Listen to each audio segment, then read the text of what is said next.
네. 영순이 여러분 안녕하세요. 랭킹스쿨입니다.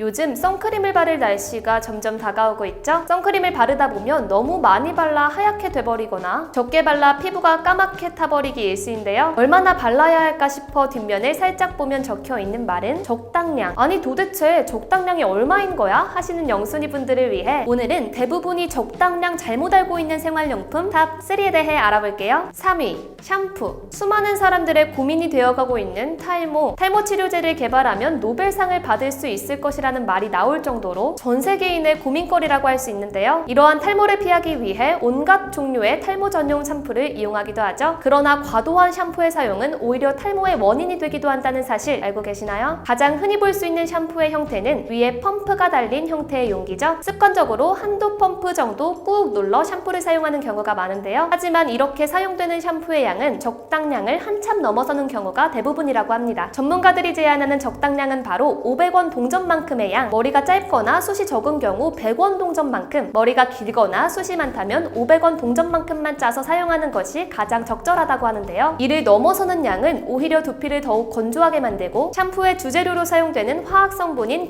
계면활성제가 모발 사이에 남아 오히려 탈모를 유발하는 주 원인이 될 수 있다고 경고합니다. 물론 아니 나는 그만큼으로는 머리 떡진 게 안 사라지는데? 라고 생각하실 수도 있겠지만 그런 경우에는 많은 양을 한 번에 짜서 사용하는 것이 아니라 머리를 헹군 후 다시 500원 돈정만큼 짜서 사용하는 것이 좋다고 하는데요. 샴푸를 할 때는 두피를 청소하는 느낌으로 아래쪽 머리카락은 두피에서 샴푸질을 하고 내려온 거품으로 씻듯이 쓰는 것이 좋다고 합니다. 샴푸의 양보다 더 중요한 것은 머리를 감기 전에 두피를 충분히 적시고 샴푸를 문질러 거품을 내는 것. 그렇게 하지 않으면 거품이 충분히 나지 않아 더 많은 샴푸를 사용하는 원인이 된다고 하죠. 더불어 탈모를 예방하기 위해선 쌓인 이물질들을 씻어내기 위해서라도 잠에 들기 전 밤에 샴푸를 하는 것이 적절하다고 하니 자기 전 500원짜리만큼의 샴푸로 머리를 감고 자는 것이 가장 좋을 것 같네요. 2위, 치약. 치약 광고에서 빠지지 않고 늘 등장하는 칫솔 위에 치약을 듬뿍 짜는 장면. 이 장면이 굉장히 잘못된 장면이라는 사실 알고 계셨나요? 전문가들이 권장하는 치약의 적당량은 칫솔모의 4분의 1 정도의 콩알 만한 양이라고 합니다. 칫솔 위 가득하게 치약을 짜서 양치질을 하면 그만큼 거품이 많이 나기 때문에 체감상 보다 강력한 청량감을 느낄 수는 있지만 지나치게 발생한 거품이 치아의 표면을 가리게 되면서 양치질의 주 목적이라고 할 수 있는 이물질 및 플라그 제거에는 오히려 방해가 될 수 있기 때문이죠. 게다가 많이 쓴 치약을 제대로 헹궈내지 못하면 치약이 입을 건조하게 해서 오히려 입냄새가 증가할 수 있다고 하니 더 조심하셔야 할 것 같습니다. 아니 그 정도 양으로는 거품도 안 나겠는데요? 라고 생각하실 수도 있겠지만 칫솔모 위에 가볍게 얹는 것이 아니라 치약 입구를 칫솔모에 대고 칫솔모 안쪽으로 심듯이 꾹 짜서 쓴다면 상쾌한 양치질을 할 수 있다고 하니 오늘 바로 이렇게 양치해보시는 것은 어떨까요? 그리고 한 가지 더, 장이 약한 사람들은 치약 때문에 설사증에 시달리는 경우도 종종 있다고 하는데요. 치약이 굳는 것을 방지하기 위해 들어가는 성분인 소르비톨이라는 첨가제에 소화를 방해하고 물을 빨아들이는 성질 때문일 수도 있다고 합니다. 요즘 유독 장활동이 시원치 않은 분들이 있다면 사용하는 치약량을 조절해보는 것도 방법이 될 수 있을 것 같네요. 1위, 손소독제. 코로나 사태로 인해 가장 판매율이 많이 오르고 직접 만들어 사용하기까지 한 제품이 있죠? 바로 손소독제입니다. 어느덧 우리가 있는 장소 곳곳에 비치되어 있는 손소독제를 어렵지 않게 찾아볼 수 있는데요. 그렇게 자주 보는 손소독제의 적당량을 제대로 알고 있는 사람은 굉장히 드물다고 하죠. 몰라요.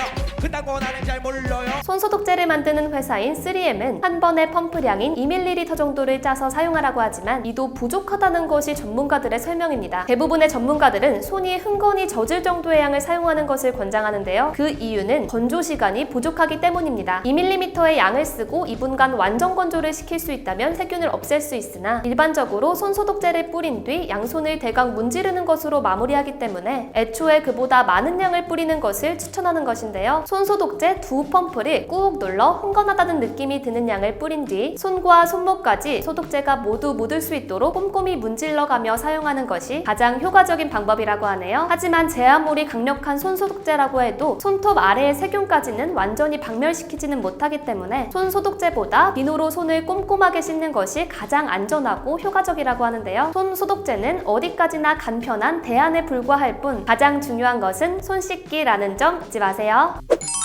뭐든지 하는 게 안 하는 것보다는 낫다는 말이 있죠. 하지만 기왕에 뭔가를 해야 한다면 제대로 알고 확실하게 하는 게 제일 좋을 것입니다. 더군다나 그것이 몸의 건강과 관련된 일이라면 말할 필요가 없겠죠. 그 어느 때보다도 위생과 청결의 가치가 강조되고 있는 요즘, 영순이 여러분들도 위생 관련 생활용품들의 적당량을 정확히 알고 사용하여 건강한 하루를 보낼 수 있었으면 좋겠네요. 지금까지 랭킹스쿨이었습니다. 감사합니다.